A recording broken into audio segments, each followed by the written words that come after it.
못했던 것들을 예수 그리스도를 만나서 해결했다는 거, 그리고 돌아가시기까지 많은 간증을 하시면서 다니셨고 주를 위해서 헌신하셨다는 겁니다. 여러분, 예수님만이 세상이 주지 못하는 것을 줄 수 있습니다. 해결하지 못하는 것을 반드시 해결할 수 있습니다. 할렐루야, 할렐루야. 그게 바로 하나님의 은혜인 줄 믿습니다. 자, 그래서 오늘은 은총을 더욱 받은 자라는 제목으로 말씀을 증거하려고 합니다. 은총이라고 하는 말은 은혜라고 하는 말과 똑같습니다. 뭐 굳이 나누자고 한다면 은혜 플러스 사랑, 요거까지 포함되면 그저 은총이라고 할 수 있습니다. 뭐 아무튼 은혜나 은총이나 같은 말이에요. 그런데 저희는 이러한 하나님의 은혜로 살고 있는 겁니다. 알든 모르든 간에, 예수를 알든 모르든 그런 사람들도 하나님의 은혜를 입고 살고 있고, 더불어 예수 믿는 사람들 똑같이 그들과 똑같이 은혜를 통해서 살고 있습니다. 오늘 아침인가요? 어제인가 뉴스를 보니까 미국의 플로리다 주에 1년치 내릴 비가 2시간 만에 다 쏟아졌다고 난리가 났다고 그러더라고요. 그리고 또 한쪽에서는 폭염으로 사람이 몇십 명씩 죽는 지금 일이 여러분 지금 현재 일어나고 있어요. 지금 그린란드에 있는 빙하가 기후가 너무 따뜻해가지고 지금 엄청난 속도로 녹아지고 있대요. 학자들이 지금 생각한 것보다 더 빨리 빙하가 녹아서 지금 흘러넘치고 내려오고 있어요. 그 모습을 영상으로 보여줬는데, 이 정도면 앞으로 30년 안에 웬만한 바닷가 나라들은 다 물에 잠길 것이고, 특히 몰디브라고 하는 조그마한 휴양지인 그 나라는 지금도 하루에 3cm, 5cm 정도 계속 깔아앉고 있다고 합니다. 그래서 그 나라 대통령이 국민을 다른 데로 이주시키려고 지금 어느 땅을 사서 지금 계약까지 다 해놨다고, 이 정도로 지금 되고 있어요. 여러분, 이런 일들을 우리가 사람이 가능하게 할 수 있을까요? 이런 것 참 못합니다. 비를 어찌 2시간 만에 1년치 내릴 비를 쏟아내게 할 것이며, 40도 이상 거의 50도에 가까운 폭염을 우리가 어떻게 조정할 수 있겠습니까? 그래서 사람은 적당한 비, 적당한 빛이 있어야 살 수 있는 겁니다. 이것은 다 하나님이 주셔야만 가능한 겁니다. 이것은 예수 믿는 사람뿐만 아니라 예수를 안 믿는 사람들도 이러한 똑같이 은혜를 받고 있습니다. 이것을 우리는 일반 은총 또는 일반 은혜라고 하는데, 그와 달리 또 한 개인에게 똑같이 누리는 것 말고 한 개인에게 하나님이 특별히 주시는 은총이 있어요. 그 은총들이 너무나 많기 때문에 이루 말할 수는 없지만, 오늘 말씀을 통해서 하나님이 이렇게 특별하게 어떠한 개인에게 주시는 은총이 뭐가 있을지 한번 오늘 살펴볼 건데, 여러분, 이 은총이 저 사람은 특별하니까 나는 일반 평신도인데 예수 믿은 지 얼마 안 됐는데, 여러분 그렇게 생각하지 마십시오. 하나님이 주시는 은총, 은혜는요, 그냥 예수 믿는 믿음이 어느 정도 됐는지에 딸려 있는 게 아니에요. 그 사람이 실력이 얼마나 있는지 딸려 있는 게 아니고, 돈을 얼마나 가지게 있는 게 아니에요. 그 사람이 얼마만큼 마음의 문을 열고 하나님과 가까이 하고 있는가, 하나님을 다해서 열정을 다해서 하나님을 섬기는가, 그거에 달려 있는 거예요. 그래서 나이가 어려도 초등학생들도 하나님 특별한 은총을 받습니다. 나이가 많아도 80세, 90세 돼도 하나님이 그분들에게도 주실 수 있는 거예요. 그러니까 여러분, 이건 나에게 해당 안 되는 거야, 여러분 그렇게 생각하지 마시고, 오늘 들려주는 말씀 잘 마음속에 새겨서 나도 이 은총을 받아 누릴 거야 라고 하고 결심하며 돌아가는 자리가 되기를 주의 이름으로 축원합니다. 자, 먼저는 첫 번째, 임재의 은총입니다. 사울 왕은 이스라엘의 초대 왕입니다. 그래서 왕으로서 너무너무 좋은 걸 다 가지고 있었어요. 귀한 걸 가지고 있었어요. 없는 게 없어요. 그래서 세상 눈으로 볼 때는 정말 부족한 것이 없는 그런 왕이었어요. 자, 그런데 다윗이 블레셋과의 싸움에서 승리하고 돌아옵니다. 그때의 백성들이 그 모습을 보고 사울이 죽인 자는 천천히요 다윗이 죽인 자는 만만이로다라고 찬양을 하고 소리를 지릅니다. 그 소리를 들은 사울이 그때부터 다윗을 시기하고 죽이려고 합니다. 다윗은 이제 도망자 신세가 되어버렸어요. 숨길 데도 없어요. 완전히 초라하게 또돌이 생활, 도망자 생활을 하게 됩니다. 그런데 여기서 놀라운 게 이제 사울에게 임했던 하나님의 영이 사울을 떠나서 다윗과 함께하게 됩니다. 이런 모습을 본 사울이 다윗을 두려워하게 되는 거예요. 결국에는 사울과 그 가족들이 비참한 최후를 맞게 됩니다. 반면에 다윗은요, 그렇게 또돌이 생활하면서 그렇게 초라한 생활, 도망자 신세를 지고 생활하면서도 쓰러질 것 같은데, 망할 것 같은데 결국에는 왕이 됩니다. 여러분, 사울과 다윗을 한번 잘 보세요. 하나님의 영이 임재, 이것이 얼마나 중요한지를 보여주는 사건입니다. 여러분, 우리가 잘못했으면 그냥 하나님께 혼나요. 그게 차라리 낫습니다. 하나님의 영이 여러분들을 떠나면 그야말로 어떻게 할 도리가 없어요. 다윗도 밧세바 사건을 통해서 자기 아들이 죽게 되자 일주일 동안 금식하며 하나님께 기도합니다. 자기가 잘못했다고도 고백하지만 특별히 하나님, 성령을 내게서 거두지 말라고 그렇게 울며 기도해요. 다윗은 무엇보다도 그걸 체험했거든요. 사울에 쫓겨다니면서 도망자 신세 생활 했지만 하나님의 영이 그와 함께 하셔서 이렇게 일어설 수 있었고 왕이 될 수 있었다는 것을 누구보다도 더 잘 알고 있었던 사람이에요. 그래서 잘못했을 때 주님 앞에 무릎 꿇고 철저하게 회개하면서 하나님, 내게서 성령을 거두가지 말라고 그렇게 기도했던 겁니다. 여러분, 우리가 잘못했으면 하나님께 기도하고 아예 혼나세요. 매 맞으세요. 그게 더 낫습니다. 매 맞고 성령을 거두지 않는 편이 낫지, 나 매 안 맞을 테니까 하나님 성령 거두가세요, 이거는 큰 변 나는 거예요.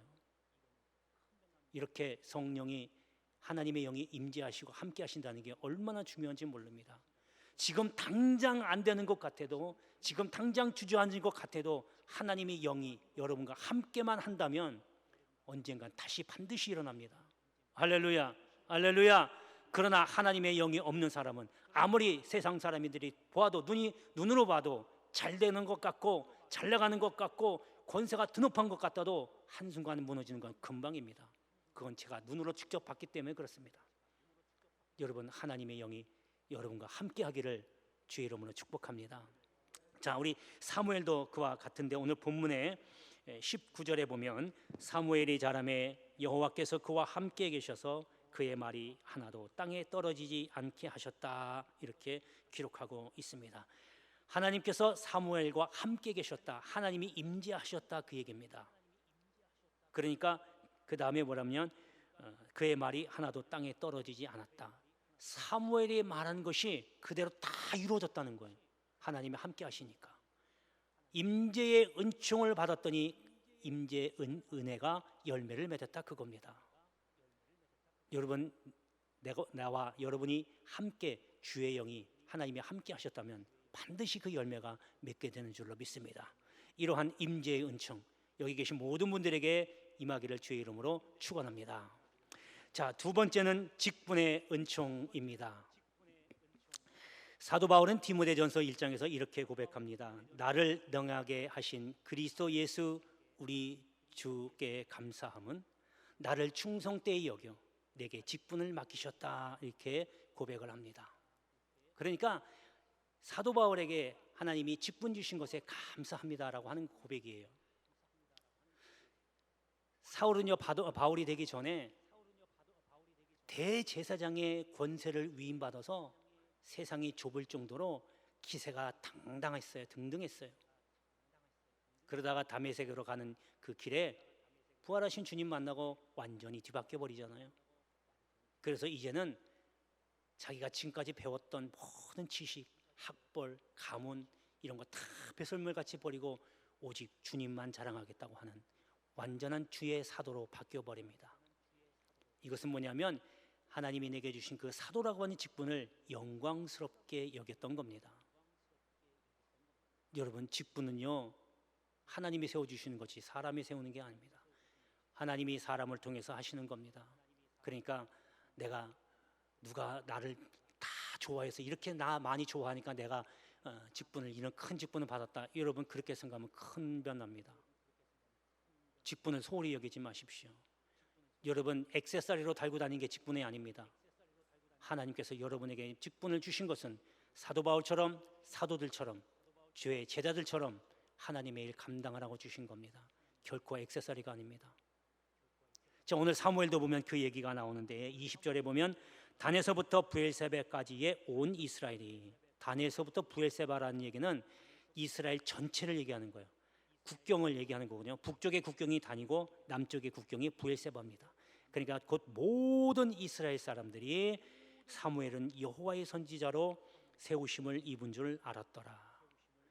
지금 사무엘은요 선지자로서 또 제사장으로서 사사로서 하나님께 직분을 받았어요. 그 직분 받은 것을 모든 이스라엘 백성이 다 인정했다, 알았다라는 거예요. 그래서 사무엘의 말에 모두 다 하나님 말씀처럼 순종하고 복종했다라고 하는 겁니다. 이것이 바로 직분의 은총입니다. 여러분, 나는 안수 집사 권사 장로가 아니니까 나하고 상관없겠지라고 하는데, 여러분 직분이라는 것은 여러분에게 하나님이 그냥 그런 이름이 아니라 여러분들이 해야 할 하나님의 일, 평신도로서 그냥 일반 성도로서 해야 할 일들이 다 있어요. 일의 분량이 다를 뿐이지 주의 성도들은 다 하나님의 일을 해야 되는 거예요. 그것을 하나님이 맡기셨고 그것이 하나님의 은혜인 겁니다. 하나님이 여러분들에게 만약에 그런 일들을 안 맡기고 나 너 모르니까 네 알아서 해라 라고 하면 사생아가 되는 거예요. 하나님이 여러분들의 일을 맡겼다, 그만큼 하나님이 관심을 갖고 여러분들을 사랑하고 믿으니까 주시는 겁니다. 이러한 직분의 은총을 하나님께 감사하시고 잘 감당하기를 주의 이름으로 축복합니다. 자, 마지막 세 번째는 계시의 은총입니다. 여러분, 계시라고 하는 것은요 뭐 말이 좀 겁날 수 있겠지만 그렇게 겁날 단어가 아니고 나타내다, 드러내다라고 하는 뜻이에요. 그래서 계시의 은총이라는 것은 하나님을 나타내는, 하나님을 보게 되는 그러한 은혜를 말하는 겁니다. 출애굽에 보면 이렇게 기록하고 있습니다. 33절에 사람이 자기의 친구와 이야기함같이 여호와께서는 모세와 대면하여 말씀하셨다, 이렇게 기록하고 있어요. 그러니까 하나님께서 모세와는 직접 만나서 말씀을 하신 겁니다. 말씀의 계시를 모세가 받은 거예요. 그 이후에 여호수아가 이제 후계자로 삼게 되는데 여호수아에게는 이렇게 안 해요. 여호수아에게 후계자를 임명하면서 안수 주면서 너는 아론의 제사장을 이은 엘르아살에게 물어보라는 거예요. 그러면 엘르아살은 우림과 둠밈을 가지고 하나님의 뜻을 판별하라, 이렇게 얘기했어요. 그 이야기는 엘르아살을 통해서 하나님의 말씀을 들어라, 그렇게 합니다. 그러니까 모세와만큼은 하나님이 직접 말씀하셨다. 그래서 선지자가 있으면 환상으로도 이야기하기도 하고 꿈으로 만나기도 했다라고 합니다. 그러나 모세는 그렇지 않다라고 합니다. 이것은 뭐냐면 곧 말씀의 계시, 그거를 받았다는 거예요. 여러분, 오늘 본문에 보면 21절에 여호와의 말씀으로 사무엘에게 자기를 나타내시니라, 그렇게 했습니다. 사무엘에게도 똑같이 말씀의 은혜가 임한 겁니다. 여러분, 이때만 이렇게 있는 게 아니고 지금도 하나님은 여러분과 대화하시기를 원하고 교제하시기를 원해요. 여러분들이 조금만 귀를 열어서, 조금만 눈을 열어서 조금만 하시면 하나님 만나실 수 있습니다. 하나님의 음성을 들을 수 있어요. 하나님의 음성을 듣는다니까 어떻게 듣지? 보이지 않는 하나님을. 여러분, 하나님은 지금도 이렇게 말씀을, 성경을 통해서 여러분들의 문을 두들고 있는 거예요. 여러분이 마음에 이 말씀을 듣고 감동이 오고 깨달음이 오면 그게 여러분 하나님 말씀 들은 거예요. 깨달은 거예요. 하나님 만난 겁니다. 너무 거창하게 생각하지 마세요. 여러분, 특별히 다른 방법을 통해서 하나님을 만나는 것도 많이 있지만 특별히 하나님이 주신 이 성경 말씀을 통해서 하나님을 만나는 것이 가장 유익합니다. 할렐루야, 할렐루야. 여러분, 말씀은요 어제나 오늘이나 영원히 변치 않는 하나님의 말씀입니다. 그래서 이 말씀의 계시의 말씀, 이러한 은혜가 다 여러분들이 있기를 바랍니다. 내가 마음대로 하고 싶어도 하나님이 그거 하지 마 그러면 우리는 다 알아요. 해서는 안 되는 걸 알아요. 그런데 말씀의 계시가 없으면 이걸 해도 되나 말아야 되나 내 생각대로 해버리는 경우가 있어요. 그래서 실수하는 거예요. 그러니까 말씀의 계시의 말씀, 이 은혜가 임하면 내가 분별할 수 있어요. 아, 이것은 하나님이 원하시는 거고 하나님이 원치 않은 길이다. 그래서 나는 하고 싶지만 저 길로 가고 싶지만 하나님이 너 그거면 안 돼, 거기 가지 마 라고 하는 말씀이 내게 임하면 당장에 하나님 말씀에 순종할 수 있습니다. 여러분이 믿음이 없어서가 아니라 몰라서 못하는 거예요. 그러니까 분별의 영을 달라고 기도하시고 특별히 말씀을 통해서 하나님의 뜻을 분별할 수 있게 해달라고 기도하시면서 이러한 은혜가 이 말씀을 들은 여러분들에게 임하기를 주의 이름으로 축복합니다. 기도하겠습니다. 은혜로우신 아버지 하나님 감사합니다. 하나님의 은혜 아니면 저희들을 살 수 없음을 고백합니다. 특별히 오늘 주의 말씀을 들은 모든 이들에게 오늘 주신 말씀 은혜가 임하게 하시고 또 임재하시고 또 주님 주신 직분에 감사하면서 늘 말씀대로 살아가는 저희들 되게 하여 주옵소서. 예수님의 이름으로 기도하옵나이다. 아멘.